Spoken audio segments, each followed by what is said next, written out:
Coach, maybe if you can kind of start us off with just some opening thoughts on the team and the direction that it's headed.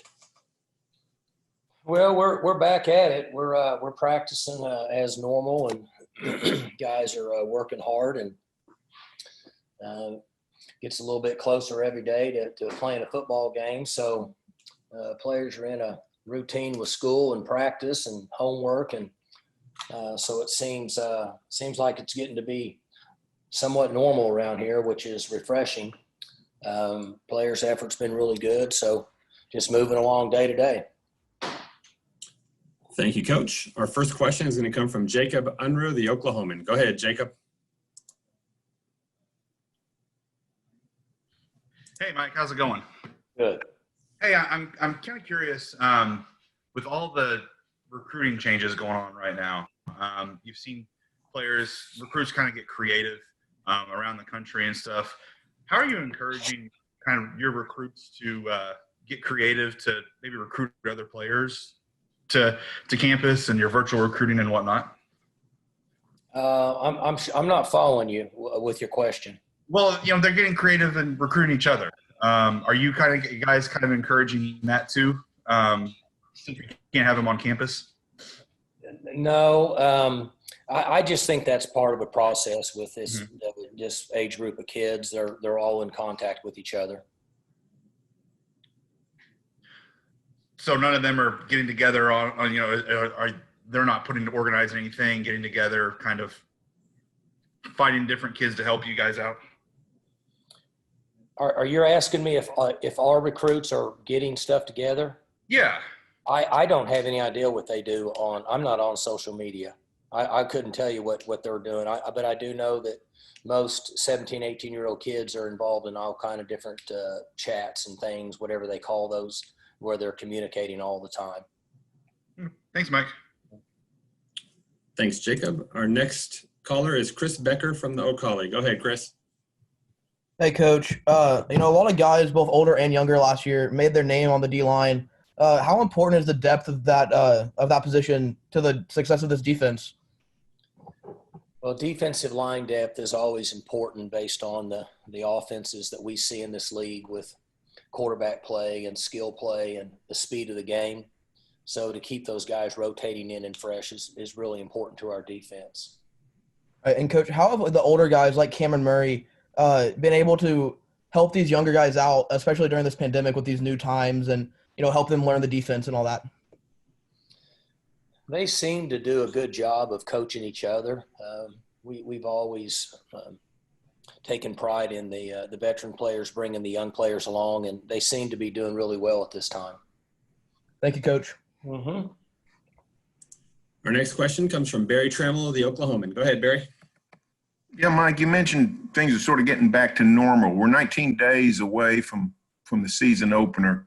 What are the tangible ways you can see that maybe the pandemic is moving to the back of players' minds and the excitement of the season is starting to envelop everybody? As I mentioned last week, once the conference gave us some direction of a starting date for league play and then followed up with a non-conference opponent, the players have settled in, and it's gotten better every day. We're still a ways out, but we can tell a considerable difference with our players and their focus and excitement about getting back on the field and playing football. Have you guys talked much about what like the Big Ten and the Pac-12 is going through? Do you know if they've discussed the possibility or the potential possibility of not playing, and how grateful and thankful they are that they get to play? We haven't had a discussion about those leagues, but I will say that our players are very excited about being able to play, and they are thankful that our commissioner, our conference, our presidents and our athletic directors were willing to push forward during this time. This is something they love to do. So I do hear them talking about the positives of being able to play a season. Thanks, Barry. Our next call is from Bill Haston of the Tulsa World. Go ahead, Bill. There we go. Hey, Mike, is there a chance that your defensive personnel this year, you know, if I look on paper at what you've got coming back and the guys who are ready maybe to contribute, do you think this might be the most legitimate depth on that side of the program that you've had as the head guy? From a depth standpoint, at where we're at right now, I'm comfortable with total number of players that have some sort of game experience. That if you get into a situation where fatigue becomes a factor, you're playing in a game where the field temperature is 130 or 40 degrees, more guys have to play. Or if you unfortunately were to get into some injuries, we're as good off now as we've been in years with players that have some sort of experience or maturity to be able to play in a game. I mean, I remember looking at your two deep in some seasons granted, most of these examples were quite a while back, but and thinking, man, they better not get hurt here and they better not get hurt there. And you know what I mean? And you're going to rely on a lot of snaps from certain guys like little Donald Booker. You remember him. I mean, you could hardly even put him, afford to rest him at all. It just seems like you have finally reached a point that you've been striving for a long time on that side. We're moving in that direction with guys that are mature. Again, this is a senior defense for the most part. There's a lot of experience out there, guys that have played significant snaps, and I am excited about our depth. That is correct. Thanks, Bill. Our next question is from Robert Allen of Triple Play Sports. Go ahead, Robert. Think you're mute. Mike, aside with all the things that have gone on in the documentary and all of that, just through the course of the pandemic and the way you've had to go about things, the Zoom meetings, all of the things organizationally, has any of this changed the way you think about the way you do your job from a structure standpoint? And maybe you'll change some things around either to become more time efficient or just to become more efficient, period? Oh, I think it forces us into thought with different areas, but we've had tremendous success. Coach Glass, Rob Glass, and I have been here together 16 years, and so our culture and our layout, our plan, the discipline, the structure that we have here has been very profitable for Oklahoma State football and our athletic department and our university. So as we listen and watch and see, we continue to go back. This is who we are. This is what we do. And for the most part, it solidifies that our process has been really good over the last 16 years. There's not a lot of changes that we've made other than players not being in the same room at the same time, and some of the different ways that we protect the players to the best of our ability outside of football through education. But the core structure of Oklahoma State football and what it's been for the last 16 years hasn't changed any at all.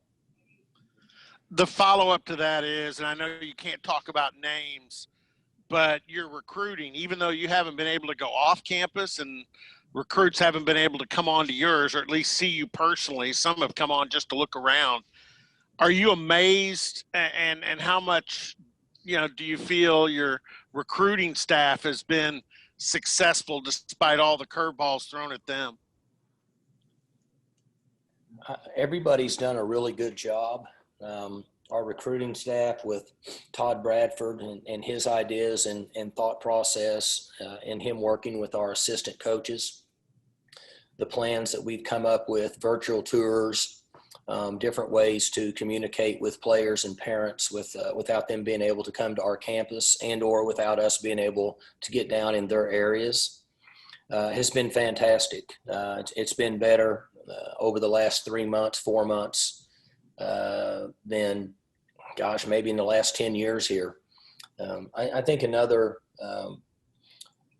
side note to that is doing the show with ESPN has really helped us.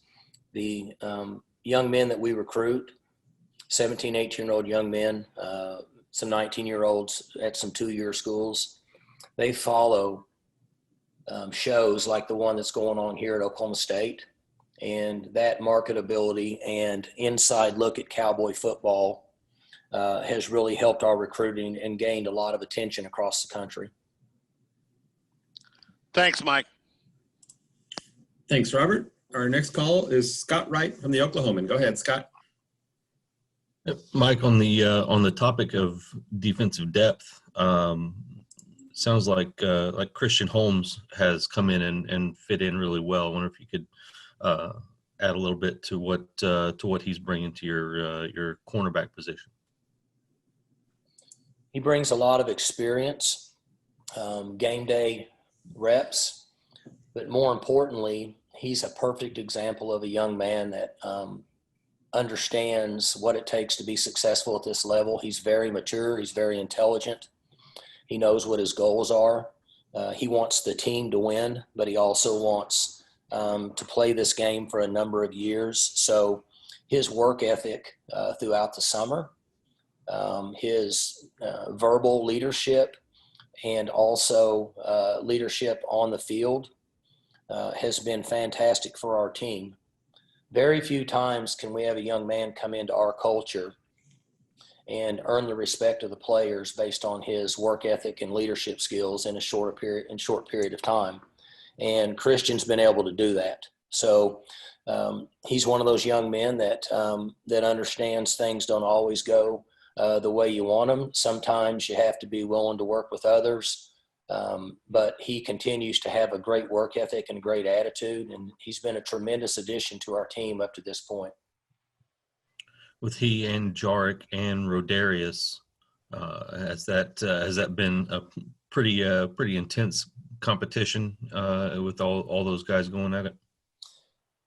You know, Scott, our ones and twos split reps on defense. We get so many reps in a game that if you have legitimate two deep going into a game, the ones might play 50 snaps and the twos might play 35. So the way that defensive football was played here at Oklahoma State, those guys need a break. And so they coach each other, they challenge each other, they continue to work to develop each other.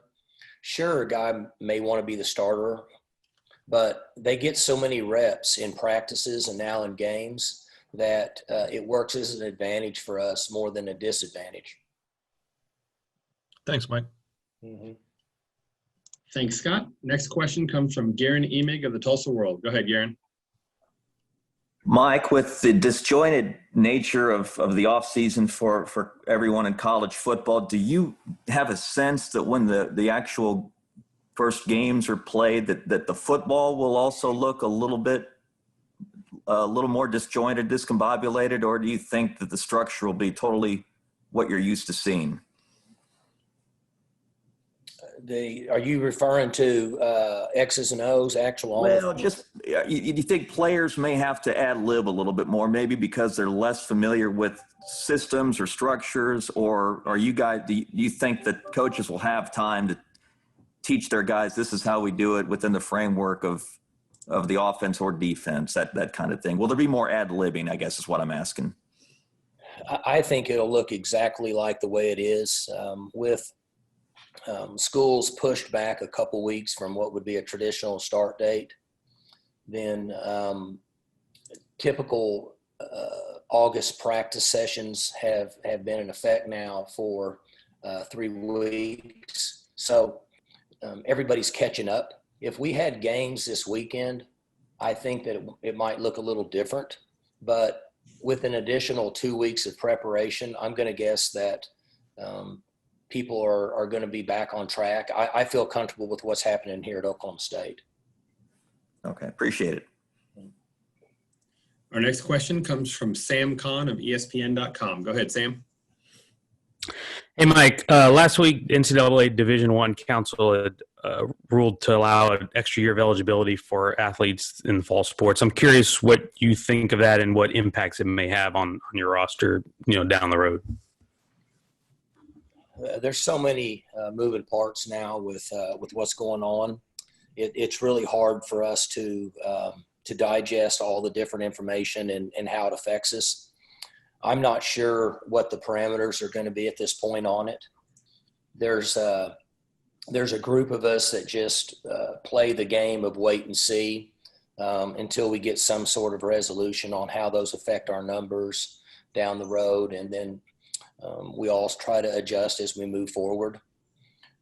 So I'm not sure that I know enough about it at this time to say one way or the other. Cool. And then also on as far as your team goes with the talent you got back and just what you've seen so far, what do you think the potential is for your team this fall? We have a number of veteran players. We've got guys that can make plays, and I think it's like any other season. You get ready to go, you play hard, you hope that your team stays healthy, gives you a chance to compete with the best players on every Saturday. And I'm excited about the energy and the discipline of our team at this point, which usually leads to us having a successful season. Thanks so much. Thanks, Sam. Our next question comes from Cody Nagel of Go Pokes. Go ahead, Cody. Hey, Mike, can you provide an update on Colin Clay, and has he received a waiver from the NCAA, or is he expected to have to sit out this season? I don't have any information on Colin at this time. We're kind of in a wait and see game. I guess, how has he looked so far in fall camp and practices and stuff? He seems to be doing well. He's on a defensive line where we have quite a bit of depth, so he rotates in and he stays fresh, which is an advantage for all those big guys. I like his attitude. I like his work ethic at this time.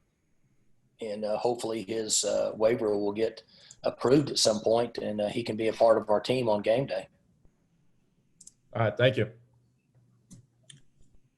Thanks, Cody. Our next question comes from Frank Bonner of the Tulsa World. Go ahead, Frank. Hey, Mike. I know working through the pandemic has been difficult for the entire program, but what's it been like for your first-year players who are dealing with the pandemic, but also, just trying to navigate being a first-year college athlete? I think it's been easier for those players because when they got here, they weren't in a routine. The adjustment was for the veteran guys that were in a routine in our system.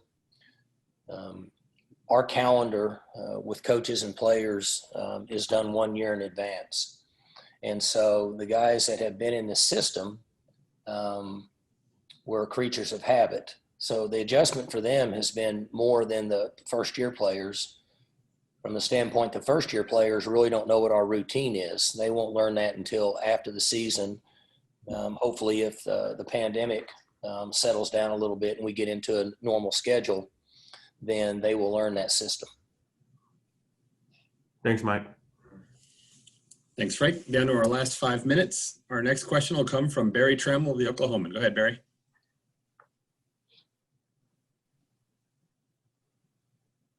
Barry, I believe you're on mute.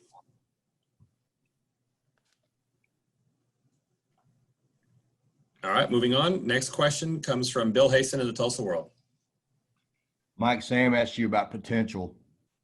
When you look at the stretch line before practice, or you're watching them in a live period, and you take inventory of your personnel and the way they're going about their work, does it look in August now like it has looked in August with some of your very best teams, like 9, 10, 11, 2017, those teams?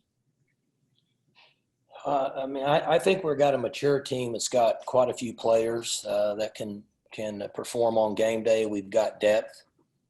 again, the team chemistry, their willingness to compete and work with each other, the importance of how they feel about the guy standing next to them on game day. At Oklahoma State, those areas have always been huge factors in our success. I think we have really good coaches. I like where we're at as a staff. I think we have good concepts. We're starting to get back to real football now based on being in a third week of practice. So I'm comfortable with where we're at. I don't play in the games. It's all about the players. It's the decisions that they make. So we'll see what direction they go with it. Football will always be a team game. It has to be a game that's played by unselfish players that are willing to lay it on the line for somebody else. And so as we develop over the next 2 weeks, if they put themselves in that position, then they should have if they go a different direction, then you just kind of make it through the season and go on down the road. So 10 days or so since your O-line too deep got some changes on it, and you had a week or so to take inventory there as well and look at what you have and whatever you've done to move guys around. So how do you feel about the O-line now, Mike? Now that what is it, 19 days? Is that what Barry said or Garen said? Anyway, I don't know. Yeah. So where do you stand with regard to the way you look at your offensive line now? We have a fantastic coach in Coach Dickey, and I have complete faith in him that he'll move some guys around and come up with a group here in a week or 10 days, put it together and get ready to go play. We've got young players in our program that haven't competed much on game day, but they have some talent. They're hungry. They're aggressive. They're willing to do whatever it takes to be successful. So it's our responsibility to find guys to put our offense in a position to have success based on who's available. And I have complete faith in Coach Dunn and Coach Dickey and their ability to get that done before we play Tulsa. Coach Dickey going to be, Coach Dunn, upstairs or downstairs on game day, Mike? Or has that been determined? Coordinators will always be upstairs from this point moving forward. Okay. All right. Thank you. All right. Down to our last couple questions. Next question is going to come from Scott Wright of the Oklahoman. Go ahead, Scott. Mike, on that topic, how has Casey handled the transition, and what do you see that's maybe different from him in his new role? Up until this point, he's his work ethic, his planning ability, his structure, his discipline with the coaching staff and the players has been excellent. He's still on a honeymoon. We haven't played a game yet. I mean, he hadn't made the calls on third and medium, hadn't made fourth down calls yet, hadn't made calls inside the 5-yard line. So we don't have any idea from that standpoint. But what we know is that his ability to coordinate with our coaching staff and relate with our players has been fantastic up to this point. I'll be able to give you more information after game 6, but I'm very pleased with where we're at and where he's at up to this point. Do you feel like he'll have the opportunity to put his fingerprints on this a little bit, like some of your past coordinators have? Well, Scott, our offense has stayed the same since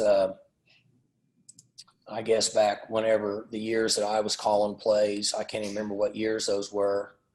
And then we made some adjustments when Whedon came in here, and then we meshed those two offenses together. And then the majority of our terminology and system and what we believe in has stayed the same based on who the quarterback is. We vary our plan of attack to the strength of our players and our quarterback. And then each coordinator has had a little bit that they feel comfortable with. And I've always allowed them that opportunity based on they're the play callers, and that's what they have to do to develop themselves as a play caller. And so he'll have certain things that he feels very comfortable with. We'll know a lot more based on 4 or 5 games of experience. You can talk or think a lot about what plays you're going to call, but you kind of go back to what you believe in and who you are in most cases. So about halfway through the season, we'll have a pretty good feel for what he's going to put, what his touch would be, I guess, on our offensive schemes. Thanks, Mike. Our final question comes from Robert Allen. Go ahead, Robert. I wanted to ask you, because this is usually the time you're able to go through the first-year players. I'm not talking about Christian Holmes or a transfer, the guys who are brand new, the freshmen, the pups, any that have stuck out that might have played well enough to play themselves into rotation. I think we'll have 5 to 7 guys that will play. Know a lot more in about a week. We just went full pads a couple days ago. So we haven't gotten into, what we would call real football for enough days, significant days to find out where we're at. I would see 5 to 7 guys being able to play, compete as a true freshman and get some time in the games. I will say that we really like our freshman class. I like their work ethic. I like their attitude. I like their willingness to form themselves into our culture here at Oklahoma State. And I'm excited about their future. Thanks, Robert. Coach, do you have any final thoughts of things maybe that we missed on this call that you wanted to talk about kind of while we have everyone here together? I'm good. Good talking to you guys. I look forward to visiting with you next week. Y'all have a good one.